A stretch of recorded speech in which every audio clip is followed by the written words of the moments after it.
Autoridades identifican responsable del ataque pro-Israel. Peligro en el transporte público de New York. Investigan ataques a usuarios. Redadas migratorias en obras amenazan la industria de la construcción. El cantante Chayanne puso a Sevilla a disfrutar de su exitoso repertorio.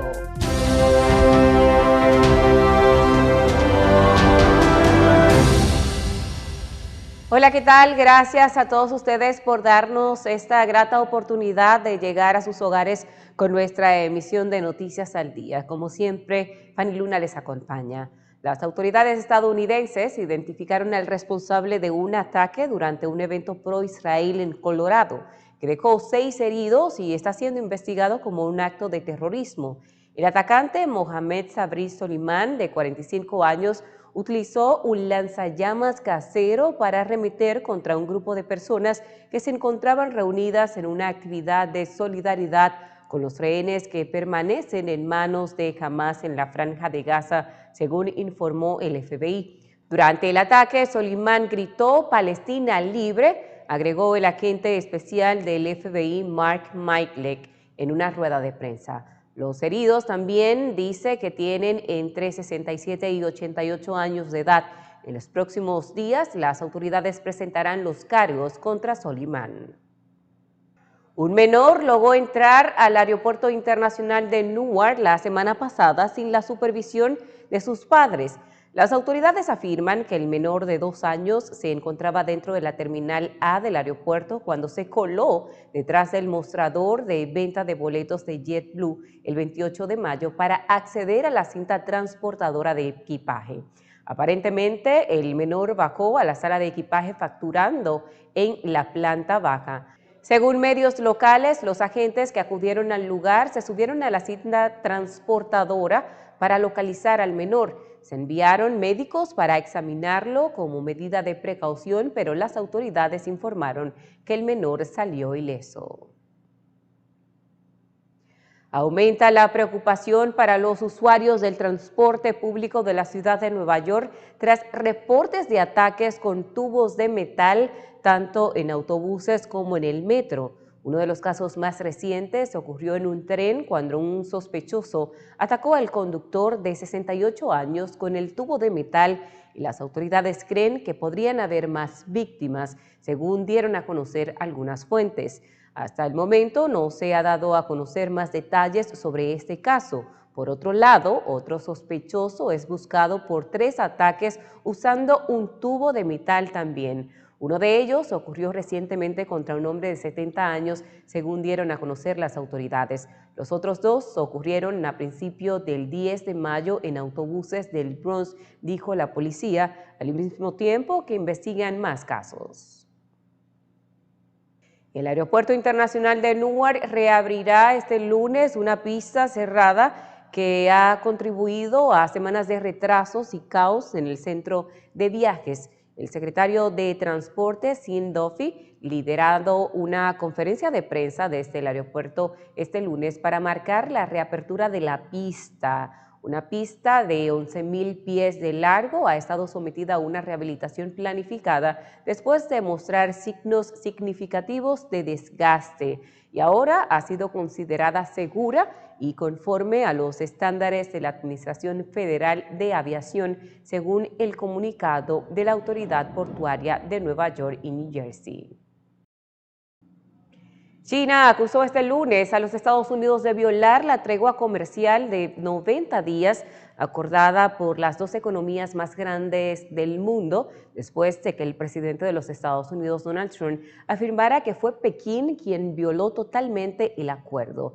El mes pasado, Estados Unidos y China anunciaron una pausa de los 90 días en la mayoría de los aranceles recíprocos que habrían superado el 100%. Trump inicialmente celebró la tregua con un reinicio total, pero el viernes publicó a través de sus redes sociales que China ha violado totalmente el acuerdo. El Ministerio de Comercio de China respondió este lunes a los comentarios del presidente de los Estados Unidos, Donald Trump, asegurando que China no ha roto ninguna implementación del acuerdo de la tregua de los 90 días. Además, dice que ha respetado activamente este acuerdo. Estados Unidos habría introducido una serie de medidas discriminatorias y restrictivas contra China que socavan gravemente el acuerdo. El ministerio señaló que esas medidas incluían controles a las exportaciones de chips de inteligencia artificial, una supuesta suspensión en la venta de software diseñado por China y el anuncio de planes de los Estados Unidos para revocar las visas de estudiantes chinos. Ucrania y Rusia acordaron en una reunión de este lunes en Estambul intercambiar a todos los prisioneros de guerra heridos o enfermos de gravedad y liberar también a todos los militares cautivos entre 18 y 25 años, según informó el ministro de Defensa ucraniano. Además de anunciar asimismo el intercambio de los menores de 25 años, informó también de otro acuerdo para el canje de los restos mortales de unos 6.000 soldados de cada bando caídos tras la línea enemiga. El ministro dijo que la delegación ucraniana entregó a la rusa una lista con los nombres de centenares de niños ucranianos deportados por Moscú en los territorios que Rusia ocupa en Ucrania. Kiev consideró su retorno a una condición fundamental para poder avanzar hacia la paz. Las recientes redadas migratorias en obras de edificaciones en regiones como Florida y Luisiana amenazan la industria de la construcción de los Estados Unidos, en lo que 1 de cada 4 trabajadores a nivel nacional es inmigrante, una proporción que sube hasta el 75% en grandes ciudades como Miami. La alarma crece tras la detención de más de 100 migrantes de México, Colombia, Guatemala, Nicaragua, El Salvador y Honduras en un sitio de construcción la semana pasada en la capital de Florida, 2 semanas después de una redada similar en The Village, en el mismo estado, con más de 2 docenas de arrestos. Estos operativos, replicados en estados como Luisiana y Nueva York, atemorizan a migrantes albañiles quienes prefieren ausentarse a arriesgarse a la deportación. El presidente de la Asamblea Nacional de Venezuela, el chavista Jorge Rodríguez, invitó a los migrantes venezolanos a retornar a su país después de la victoria del oficialismo en los comicios regionales y legislativos del pasado domingo. El presidente de la Asamblea Nacional de Venezuela, el chavista Jorge Rodríguez, invitó a los migrantes venezolanos a retornar a su país después de la victoria que el Consejo Nacional Electoral adjudicó al oficialismo en los comicios regionales y legislativos del pasado domingo 25 de mayo. A todas nuestras migrantes y nuestros migrantes, maltratados por los racistas del norte, maltratados por los fascistas del norte, maltratados por los nazis del norte, que se vengan, que aquí está su tierra, que los recibiremos con los brazos abiertos. El chavismo conquistó 253 de los 282 escaños al Parlamento, así como 23 de las 24 gobernaciones del país, incluida la de Guayana Esequiba, que abarca el territorio que Caracas disputa con Georgetown. Ha sido una de las más inmensas victorias de la revolución bolivariana. Ha sido una victoria desde las catacumbas del pueblo. La movilización del chavismo partió desde diferentes puntos de Caracas, con la presencia de varios de los gobernadores electos. Por su parte, la líder opositora, María Corina Machado, ha asegurado que más del 85% de los venezolanos desobedeció y no participó en esas elecciones, que igualmente estuvieron marcadas por la denuncia del gobierno sobre un presunto plan para boicotear el proceso, lo que derivó en la detención de unas 70 personas, entre ellas el exdiputado antichavista Juan Pablo Guanipa. Los impuestos a las remesas en los Estados Unidos afectarían duramente a miles de hogares de hondureños. La iniciativa estadounidense de aplicar un impuesto del 3,5% a las remesas enviadas desde Estados Unidos tendría un impacto de al menos $275 millones anuales en la captación de divisas y en las reservas internacionales de Honduras, aunque el efecto más grave recaería sobre los hogares que dependen de estos envíos como fuente principal de ingreso. Así lo advirtió el coordinador de investigaciones del Foro Social de la Deuda Externa de Honduras, Mario Palma. Hoy en día es nuestra principal fuente de captación de divisas, ¿verdad? Representa aproximadamente el 25% del PIB y por los datos microeconómicos. Las remesas en Honduras se constituyeron en ese elevador social que le ha permitido a algunas familias, ¿verdad?, superar los temas de pobreza de manera mucho más eficiente que los mismos programas estatales de lucha en contra de la pobreza. Entre enero y abril de este año, Honduras recibió 3.608,9 millones de dólares en remesas familiares, lo que representa un incremento del 20,9% respecto al mismo periodo de 2024, según el Banco Central.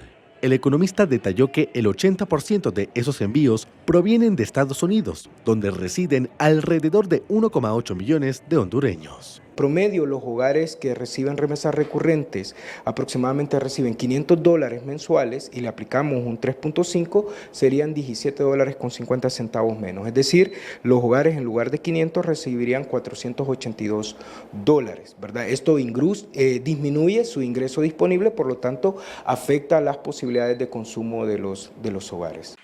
La Cámara de Representantes de Estados Unidos aprobó el pasado 22 de mayo un paquete fiscal que incluye el impuesto del 3,5% a las remesas enviadas al extranjero y que ahora debe pasar su trámite en el Senado. En 2024, Honduras recibió 7.858 millones de dólares en remesas desde Estados Unidos y las autoridades estiman que alcancen los 10.259,7 millones de dólares en 2025 y 10.670 millones en 2026. Tenemos, como siempre, que cumplir el compromiso con los patrocinadores, así que al regreso seguimos con más noticias. En las tiendas LeBron te ofrecemos todos los utensilios para tu cocina profesional. Contamos con el mejor servicio de entrega. Llámanos ya en New York al 212-942-8258 y en Orlando, Florida al 407-933-0555 o visita nuestra página web www.lebronrestaurantsupply.com. En las tiendas LeBron, tu cocina profesional es nuestra especialidad. Su velocidad le puede parecer lenta al manejar, pero si atropella a alguien, es espantosamente rápida. Conductores, estén pendientes de los peatones y ciclistas y al doblar reduzca la velocidad a 5 millas por hora.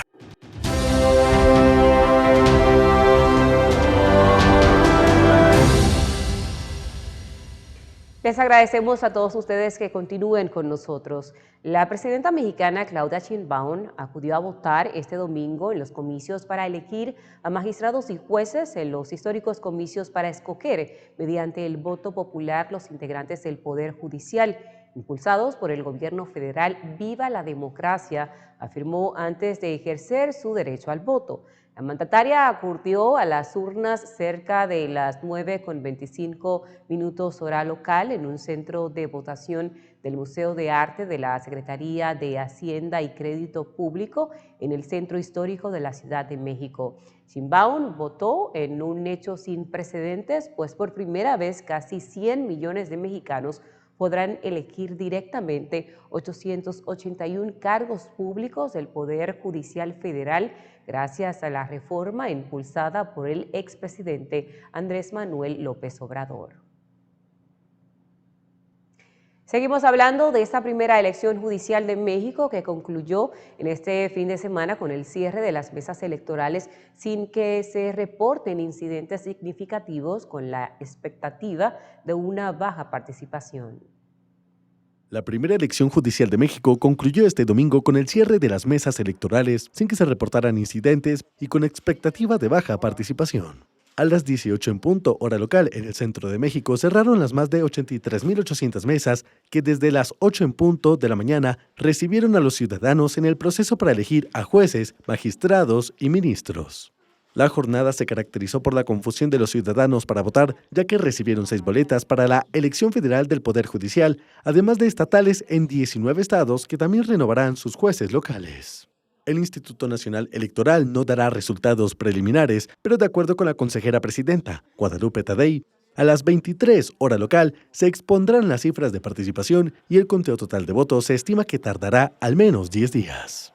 De acuerdo con el consejero del Instituto Nacional Electoral, Jorge Montaño Ventura, solo 16 casillas no fueron instaladas, la mayoría en el estado de Chiapas, una en Michoacán y otra más en Sinaloa por la falta de funcionarios y la imposibilidad de sustituirlos. Según datos del Instituto Nacional Electoral, unos 99,9 millones de mexicanos mayores de 18 años estaban llamados a las urnas este domingo para renovar la Suprema Corte de Justicia y distintas magistraturas y juzgados a nivel federal y local, con un total de 2.681 puestos en disputa, de los que 881 son de carácter federal. Manifestantes salen a protestar en contra del abuso infantil. Se escuchó todo esto en las calles en la capital de Paraguay. Al ritmo de tambores, de batucadas y clamando por protección a la niñez, organizaciones sociales colmaron las calles del centro de Asunción, la capital de Paraguay, país donde en el último lustro se computaron 15.023 denuncias por abuso, de estas 1.305 entre enero y mayo de este año. Los participantes exhibieron pancartas en las que se leían mensajes como "con los niños o niñas no" y "basta de retrocesos, defendamos nuestros derechos". Fernando de Jesús Palacio, integrante del Movimiento contra la Violencia Sexual hacia Niños, Niñas y Adolescentes, que reúne a una decena de organizaciones sociales, destacó que esta se trata de la 16ª edición de esta protesta. Y con esta marcha lo que buscamos es visibilizar la problemática social que expone datos alarmantes en nuestro país, ¿verdad? En 2024 tuvimos más de 3.500 denuncias hacia niños, niñas y adolescentes, lo que equivale a casi 10 denuncias de abuso sexual hacia niños, niñas y adolescentes. En un manifiesto difundido por el movimiento, las organizaciones participantes aseguraron que marchan porque no quieren tener miedo.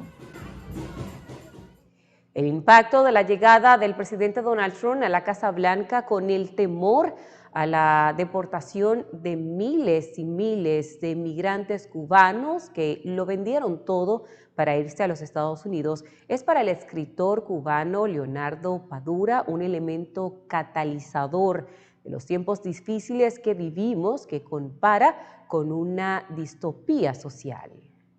El gobierno de Biden, que hizo muy poco por cambiar las políticas del anterior periodo de Trump, pues al final sacó a Cuba de la lista de países que patrocinan o no colaboran suficientemente con el terrorismo, y Trump inmediatamente la colocó otra vez en esa lista, lo cual significa muchas cosas en los terrenos económicos, políticos, sociales.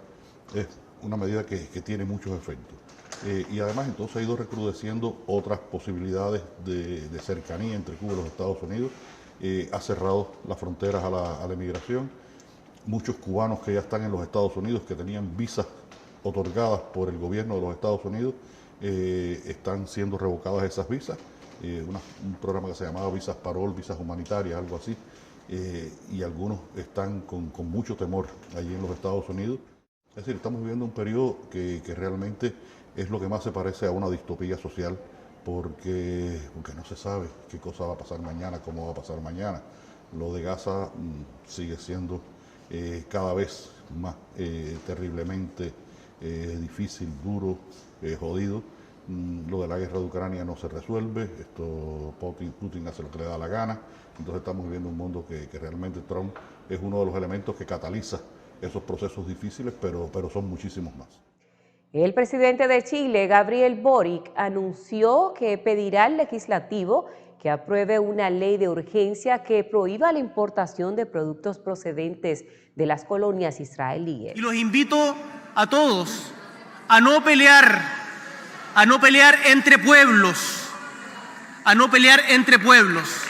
porque acá el responsable es un gobierno genocida, no el pueblo de Israel.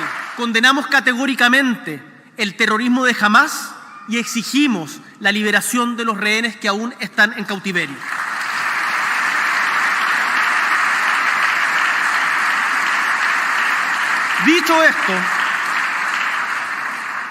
Dicho esto, y considerando la permanente violación del derecho internacional por parte de Israel mediante asentamientos ilegales en territorio palestino y el reciente anuncio de expansión de esta política, he decidido que es de toda justicia patrocinar y poner urgencia al proyecto de ley que prohíbe la importación de productos producidos en territorios ilegalmente ocupados.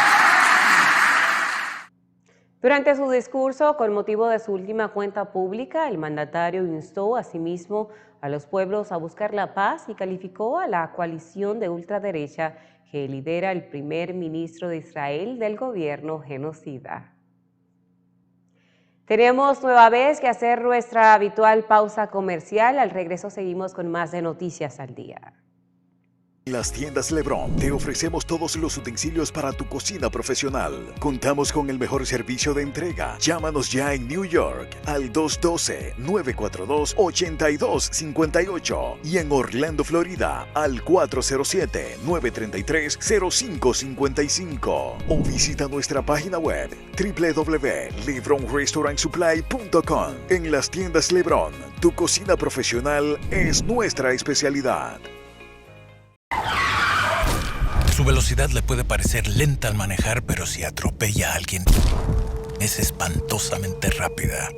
Conductores estén pendientes de los peatones y ciclistas y al doblar reduzca la velocidad a 5 millas por hora.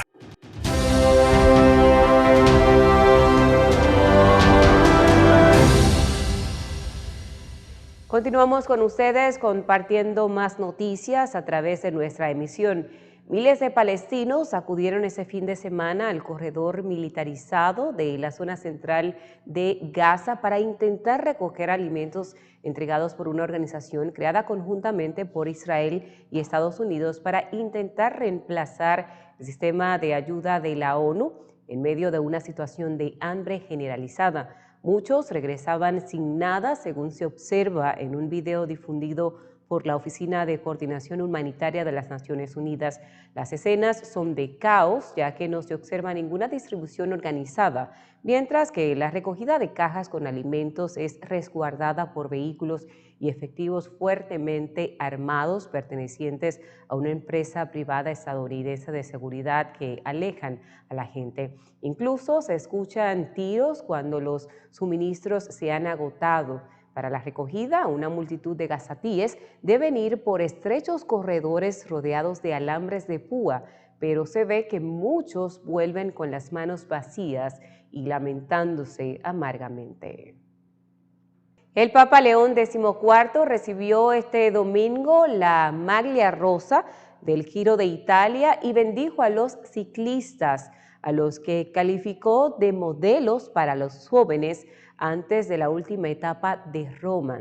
León XIV reconoció ser un apasionado del deporte, se dirigió al pelotón para calificar a sus corredores de modelos para todos los jóvenes del mundo y expresar su agradecimiento por ello. Por último, el pontífice estadounidense, también con nacionalidad peruana, impartió su bendición apostólica que sirvió de pistoletazo de salida para la última etapa del Giro 2025. China cierra el festivo del Barco del Dragón con un fuerte repunte turístico y de consumo. China cerró este lunes el periodo festivo de 3 días por la fiesta del Barco del Dragón, con una intensa movilidad nacional. Se registraron cerca de 657 millones de desplazamientos, reflejo de un auge turístico y un repunte del consumo en todo el país. Entre el 31 de mayo y el 2 de junio se registraron un promedio de 219 millones de viajes por día, un 3% más que el año pasado. El transporte por carretera lideró con más de 600 millones de trayectos, seguido del tren, el avión y el transporte fluvial. Hoy lunes, coincidiendo con el regreso masivo de viajeros, se esperaba que el sistema ferroviario transportara a 17,9 millones de personas, para lo cual se programaron 1.279 trenes adicionales. Shanghái fue uno de los principales destinos turísticos, con más de 6 millones de visitantes y un gasto que superó los 1.600 millones de euros. La ocupación hostelera alcanzó el 59% y las atracciones recibieron más de 2 millones de visitas. Pero no todo fue celebración. En la provincia suroccidental de Yunnan, más de 300 turistas fueron evacuados del Parque Nacional Meili por deslizamientos de tierra provocados por las lluvias. Al menos 50 personas decidieron permanecer en la zona sin riesgo, según han informado las autoridades. La fiesta del Barco del Dragón conmemora la figura del poeta Qu Yuang y se celebra con carreras de botes tradicionales y la preparación del zongzi, una comida típica hecha con arroz glutinoso. El músico y cantante puertorriqueño David Rivera presenta su última propuesta musical con la valentía de tratar cosas nuevas de la mano del reconocido salsero nicaragüense Luis Enrique, con quien trabaja en varios proyectos. Así que para mí es un honor, en verdad, que otros artistas escojan mi canción. Me encanta enseñar música nueva, me encanta. Así que es una cosa de compartir ideas entre músicos. Y pues, mientras más yo lo pueda hacer, de darle más canciones a otros artistas, en verdad, lo voy a seguir haciendo. Él es increíble, es muy creativo, es muy creativo. Toca muy bien la guitarra, o sea, muy bien la guitarra. O sea, él es guitarrista. Y no tiene miedo en seguir tratando cosas, que es lo que más me ha enseñado, he aprendido de él. No tiene miedo en seguir tratando cosas nuevas y que lo encajonen en una cosa, como que él va a seguir haciendo la música que él siente hacer y tiene esa valentía de tratar cosas nuevas.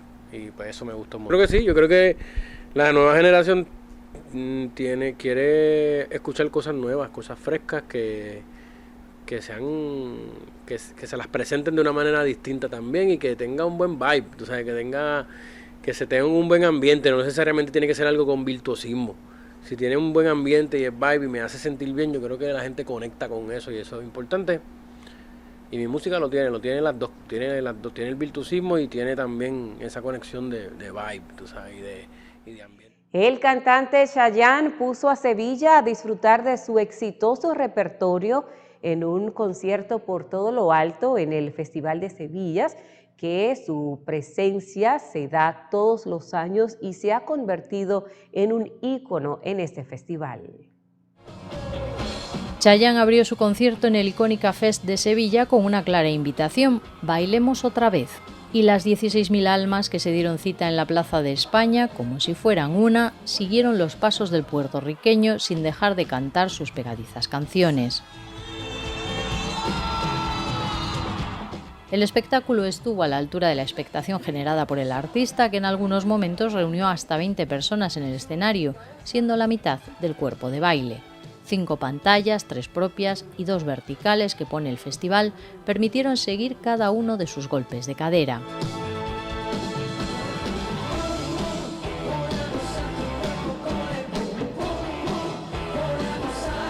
Las invitaciones al baile continuaron: Salomé, Provócame, Cuidarte el alma, Madre Tierra, Torero o Bum Bum.